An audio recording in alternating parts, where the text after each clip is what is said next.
नई वीडियो के अंदर आज हम लेकर आए हैं आपके लिए गणित आधार का मैथमेटिक्स का बेसिक सैंपल पेपर जो आपका 10th क्लास की बोर्ड एग्जाम से बहुत काम आने वाला है। तो आगे बढ़ते हैं, वीडियो को ना लंबा करते हैं, लेकिन आपको इतना जरूर बताना चाहूँगा, प्लीज़ हमारा चैनल बहुत डाउन चल रहा है, इसे लाइक और सब्सक्राइब जरूर कर लीजिएगा इस वीडियो को। तो आगे बढ़ते हैं, ये सब आपके निर्देशांक है। अब शुरू करते हैं हमारे खंड क के पहले प्रश्न से। तो खंड क में 1 से 1 अंक के 20 प्रश्न हैं। तो आपको पहला क्वेश्चन है आपको इन सभी संख्याओं का HCF ज्ञात करना है, जो कि बड़ा ही आसान है, 1 मार्क्स का ये प्रश्न है।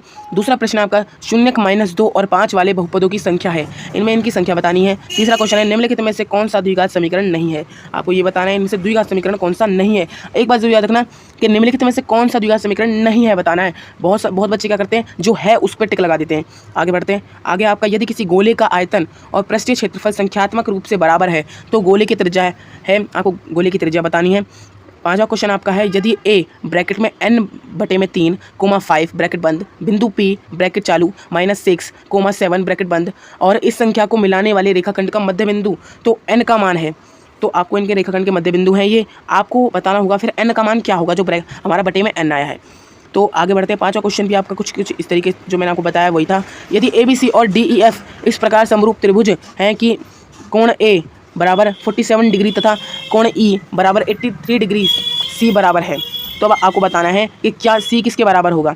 आगे बढ़ते हैं, सातवां क्वेश्चन आपका आकृति में यदि एंगल AOB बराबर 125 डिग्री तब को एंगल COD बराबर 125 बराबर है, तो आपको बताना है कि ये किसके बराबर होगा। आगे बढ़ते हैं इसी के साथ आपके अगले क्वेश्चन नंबर पे, जो कि आपका 8वां, यदि TANO बराबर NA/B तब COSO बराबर कितना होगा, ये आपको ज्ञात करना है। ये वैसे प्रश्न इंपॉर्टेंट तो नहीं है, ये ज़्यादा नहीं आता, लेकिन अगर आपको लगता है कि आपको ये आता है तो आप इसे ज़रूर याद कर लीजिएगा, वरना मेरे मुताबिक तो इतना इंपॉर्टेंट है नहीं। 9वां क्वेश्चन है यदि 12 मीटर ऊँचे खंबे की छाया जमीन पर 3 मीटर लंबी पड़ती है तो सूर्य का उत्तरायण कोण है, आपको इसका सूर्य का कोण बताना है। ये प्रश्न बहुत इंपॉर्टेंट है, इस प्रश्न को आप जरूर याद कर लीजिएगा क्योंकि बहुत बार आता है।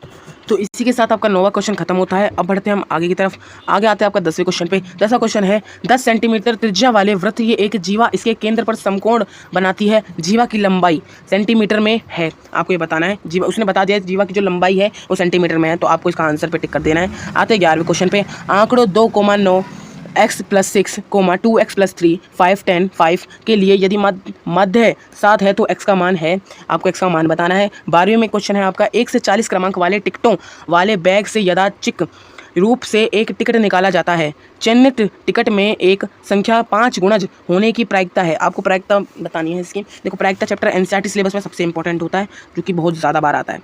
अब आते हैं आपके 13वें क्वेश्चन पे, एक संख्या जिसे P/Q रूप में व्यक्त नहीं किया जा सकता, जहां P, Q पूर्णांक है, आपको वो संख्या बतानी है। यहाँ आपको ऑप्शन नहीं मिलेंगे, इसमें आपका इसके 2 भाग करने पड़ेंगे। इसके नीचे जो क्वेश्चन दिया गया है वो इसका दूसरा भाग है।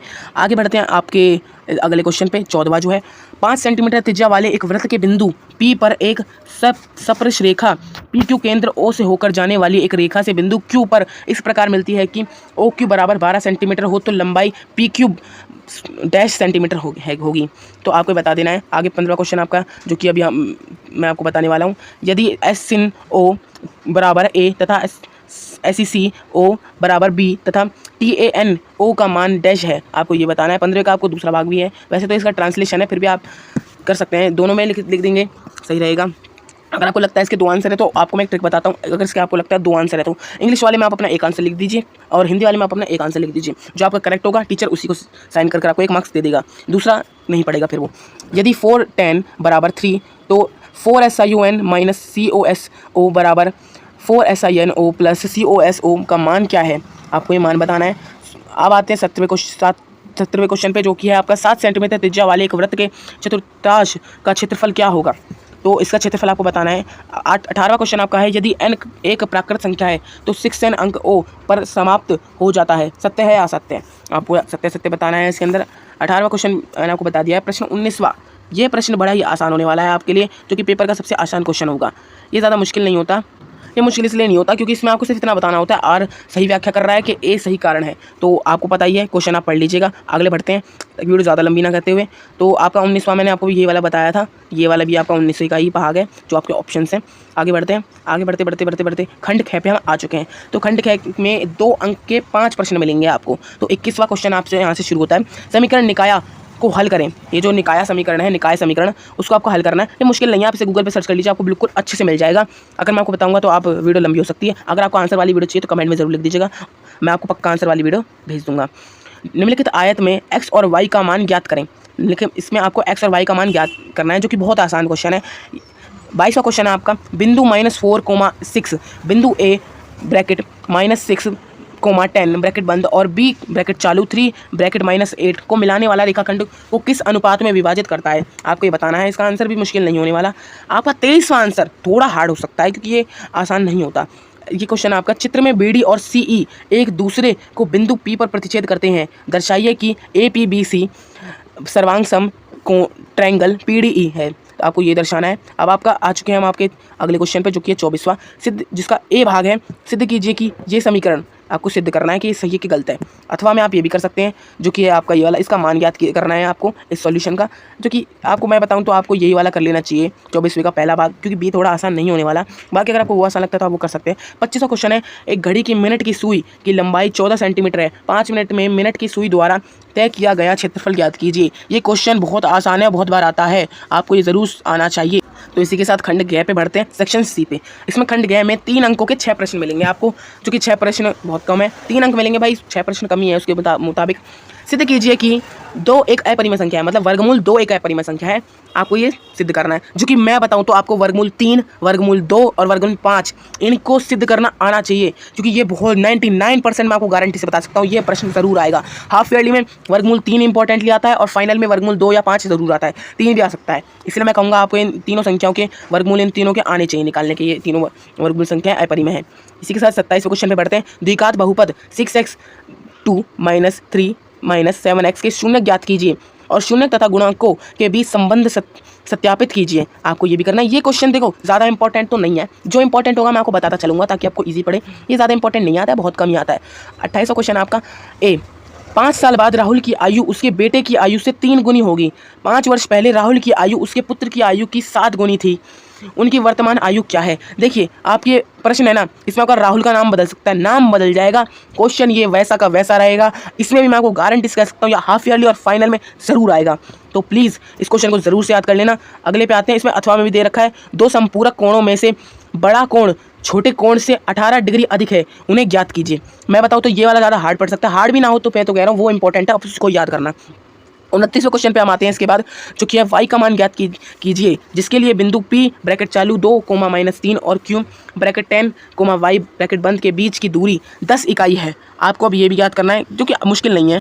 अब बढ़ते हैं हम तीसरे क्वेश्चन की तरफ। तो हम तीसरे क्वेश्चन की तरफ आ चुके हैं, जिसका ए भाग है, यदि COSA + COS2A बराबर है 1, तब सिद्ध कीजिए कि SiNO2A + SiN4A बराबर है 1 के। इसका दूसरा भाग भी आप देख पा रहे होंगे, जो कि इंग्लिश में ट्रांसलेट करके दे रखा है आपको। अगर आपने इंग्लिश मीडियम ले रखा है तो आप वो कर सकते हैं सिद्ध। अब आपका इसका बी भाग है, जो आपको अथवा में दे रखा है, वो है सिद्ध कीजिए कि ऐसा ही है। मैं इसे पढ़ूंगा नहीं वरना वीडियो लंबी हो जाएगी, आप इसे पढ़ सकते हैं और मन करे तो स्क्रीनशॉट और वीडियो स्लो करके आप इसे सॉल्व करके भी देख सकते हैं। 31वां क्वेश्चन आपका, 1.5 सेंटीमीटर लंबा एक प्रेषक चिमनी से 28.5 मीटर दूर है, उसकी आँख से चिमनी के शीर्ष का अत्यंत कोण 45 डिग्री है। चिमनी की ऊंचाई कितनी है? ये क्वेश्चन भी मुश्किल नहीं है, बट थोड़ा हार्ड पड़ सकता है, इसको आपको समझ के जाना ज़रूर। अब आता है आपका खंड ग, जो कि सेक्शन डी आता है। तो खंड ग में 5 अंकों के 4 प्रश्न मिलेंगे आपको, जो कि 32वां 32 से हम शुरू करते हैं, जिसका पहला भाग है, एक AP के पहले 51 पदों का योग ज्ञात कीजिए, जिसका दूसरा और तीसरा पद क्रमशः 14 और 18 है। ये आपका 5वें चैप्टर में से आया है, कोई बात नहीं, AP याद करना बड़ा ही आसान है। आपको अगर नहीं आता तो आप हमारे चैनल पर जाकर देख सकते हैं। इसका बी भाग जो अथवा में मिला है वो है, AP निर्धारित करें, जिसका तीसरा पद 16 है और 7वां पद 5वें पद से 12 अधिक है। तो भाई आपका यहाँ से शुरू होता है, आपका बी भाग खत्म हो चुका है। तो अब आगे बढ़ते हैं। अब आते हैं 33 क्वेश्चन पे, आधारभूत समानुपातिका प्रमेय का कथन लिखकर उसे सिद्ध करें। भाई आपको इसका लिखना है सिद्ध। अब बढ़ते हैं हम आपके 34वें क्वेश्चन पे, जो कि है आपका बड़ा ही आसान क्वेश्चन मिला है आपको 34वां, और सच में बहुत इंपॉर्टेंट भी है। तो इसका ए भाग है, लकड़ी के बना एक पेन स्टैंड एक घनाभ के आकार का है, जिसमें पेन रखने के लिए 4 शंक्वाकार गड्ढे हैं।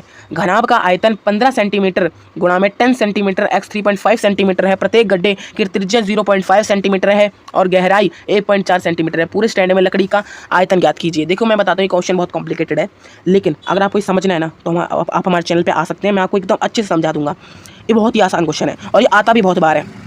इसके अथवा में भी दे रखा है, तो अथवा में दे रखा है, आकृति में दिखाया गया सजावटी ब्लॉक दो ठोस पदार्थों से बना है, एक घन और एक अर्धगोला। ब्लॉक का आधार एक घन है जिसका भुजा 5 सेंटीमीटर है और शीर्ष पर लगे अर्धगोलाधार का व्यास 4.2 सेंटीमीटर है।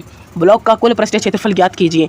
तो भाई आपको ज्ञात करना है इसका कुल क्षेत्रफल, जो कि आपको फॉर्मूला भी ऊपर दिया गया है, जिस हिसाब से ज्ञात कर सकते हैं। इंपॉर्टेंट है बहुत ज़्यादा, उससे भी इंपॉर्टेंट ये वाला क्वेश्चन है। ये वाला भी समझना है तो आपको चैनल पे वीडियो मिल जाएगी। इसका 35 फिर आता है 35वां क्वेश्चन, जिसका एवा भाग है, निम्नलिखित बंटन एक इलाके के बच्चों के दैनिक जेब भरते को दर्शाता है। माध्य जेब भरता ₹18 है, तो लुप्त बारंबारता F ज्ञात कीजिए। बड़ा ही आसान क्वेश्चन है, बारंबारता ज्ञात करनी है, जो कि बहुत बार आता है। ओके, इसका बीवा भाग है, एक छात्र ने प्रत्येक 3 मिनट में की 100 अवधियों के लिए सड़क पर एक स्थान से गुजरने वाली कारों की संख्या नोट की और इसे नीचे दी गई तालिका में संक्षेपित किया। आंकड़ों का बहुलक ज्ञात कीजिए। देखिए एक बात बताऊँ मैं आपको, बहुलक की बात बता रहा हूँ मैं आपको। ये बीवा क्वेश्चन है ना, इंपॉर्टेंट नहीं है बिल्कुल भी, आप इसे इग्नोर मार के अगर आगे बढ़ सकते हो ईजिली। ये बहुत कम आता है क्योंकि ये क्या है, ये बहुलक है, इसकी जगह पर दूसरा आ जाएगा। ये कोई इंपॉर्टेंट नहीं होता, ये बस आपको स्टोरी बेस्ड आता है। अगला आता है सेक्शन ई, 36वां क्वेश्चन। एक विमान निर्धारित समय से 30 मिनट देर से रवाना हुआ और 1500 किलोमीटर दूर अपने गंतव्य तक समय पर पहुंचने के लिए उसे अपनी सामान्य गति से 250 किलोमीटर घंटा बढ़ानी पड़ी। उपरोक्त जानकारी के आधार पर निम्नलिखित प्रश्नों के उत्तर दीजिए। आपको इन सभी प्रश्नों के उत्तर देना है, जो कि आप पढ़ लेना, वरना वीडियो लंबी हो जाएगी अगर मैं पढ़ूंगा तो। अब आगे बढ़ते हैं इसी के साथ 37वें क्वेश्चन पे। एक छात्र 2 वृत्त बनाता है जो बिंदु के पर एक दूसरे को बाह्य रूप से स्पर्श करते हैं, जिनका केंद्र A और B है और जिनका त्रिज्या क्रमशः 7 सेंटीमीटर और 4 सेंटीमीटर है, जैसे कि चित्र में दिखाया गया है। भाई इसका चित्र भी दे रखा है, ये रहा, जो कि आप नीचे में आप देख पा रहे होंगे, ये बन रखा है चित्र इसका। आगे आते हैं आपके अगले क्वेश्चन पे, जो कि आपका 38। भारत अपने घर के लिए एक एक्वेरियम खरीदने के लिए बाजार जाता है। उसने दुकानदार के एक्वेरियम में कुछ मछलियां डालने के लिए कहा। दुकानदार ने अपने बड़े टैंक में से 13 गप्पी मछलियां, 18 फ्लावरन मछलियां, 12 कोई मछलियां और 11 एंजल मछलियां निकाली और उन्हें एक्वेरियम में रख दिया जिसे भारत ने खरीदा था। अब वह यादृच्छिक रूप से एक मछली चुनता है। अब उसे एक मछली चुननी है, जो कि आपको चित्र भी दे रखा है। अब आगे बढ़ते हैं, आपको इन क्वेश्चन के आंसर भी देने हैं जो नीचे दिए गए हैं इन सब के। अब आता है आपका खत्म होता है इसी के साथ आपका क्वेश्चन पेपर इसी के साथ खत्म होता है। पूरा का पूरा सैंपल पेपर आपका यहीं से खत्म होता है। तो प्लीज़ वीडियो को लाइक और सब्सक्राइब जरूर कर लेना, क्योंकि अगर ऐसी इंटरेस्टिंग वीडियो आपके लिए लाते रहेंगे। और इसके आंसर वाली वीडियो चाहिए तो हमारे चैनल पर आकर आप देख सकते हैं।